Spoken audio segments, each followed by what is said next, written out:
ఇదంతా ఆడియో బయటకు వచ్చిన తర్వాత ఎమ్మెల్యే ఓ నిమిషం వీడియో రిలీజ్ చేసి అది నేను కాదు అయినా సారీ చెప్తున్నానంటూ చేతులు దులిపేసుకున్నారు.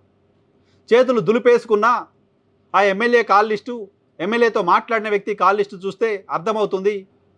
ఎఫ్ఎస్ఎల్కి మొత్తం వాయిస్ని పంపించి టెస్ట్ చేసేదాకా అవసరం లేదు, కాల్ లిస్ట్ చూస్తే అర్థమవుతుంది అని నాలాంటి వాళ్ళు మాట్లాడిన తర్వాత ప్రభుత్వానికి తెలిసి వచ్చింది, తప్పు జరిగిపోయింది, మన ఎమ్మెల్యే తప్పుగా మాట్లాడాడు అన్న విషయం అర్థమైంది. అర్థమైన తర్వాతైనా ప్రభుత్వం చర్యలు తీసుకుంటుంది, యాక్షన్ తీసుకుంటుంది అని అనుకున్నాం. కానీ ప్రభుత్వం వైపు నుంచి చిన్న చిన్న లీకులు వచ్చాయి సొంత ఛానల్స్కి. ముఖ్యమంత్రి సీరియస్ అయ్యారు. దేని మీద సీరియస్ అయ్యారు ముఖ్యమంత్రి? 15 రోజుల క్రితం గుంటూరు ఎమ్మెల్యే ఓ మహిళతో వీడియో కాల్ మాట్లాడుతున్న అంశానికి సంబంధించి నిన్న సీరియస్ అయ్యారంట ముఖ్యమంత్రి.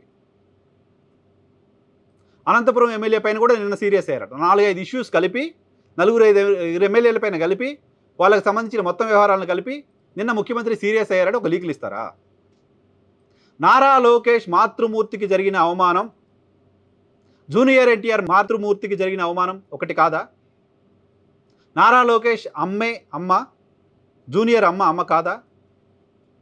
నారా లోకేష్ మాతృమూర్తి గురించి వేరే వాళ్ళు మాట్లాడిన మాటలకు నారా లోకేష్ బాధపడి ఉంటారు, నేనైనా ఎవరైనా బాధపడతాం. అటువంటి మాటలు ఎవడు మాట్లాడకూడదు.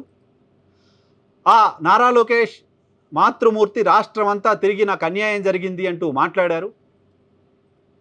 అంతకంటే ఏం తక్కువ అవమానం జరిగింది ఈరోజు జూనియర్ ఎన్టీఆర్ తల్లికి? అంతకంటే ఏం తక్కువ మాటలు అన్నాడు మీ Telugu Desam party MLA junior NTR తల్లిని?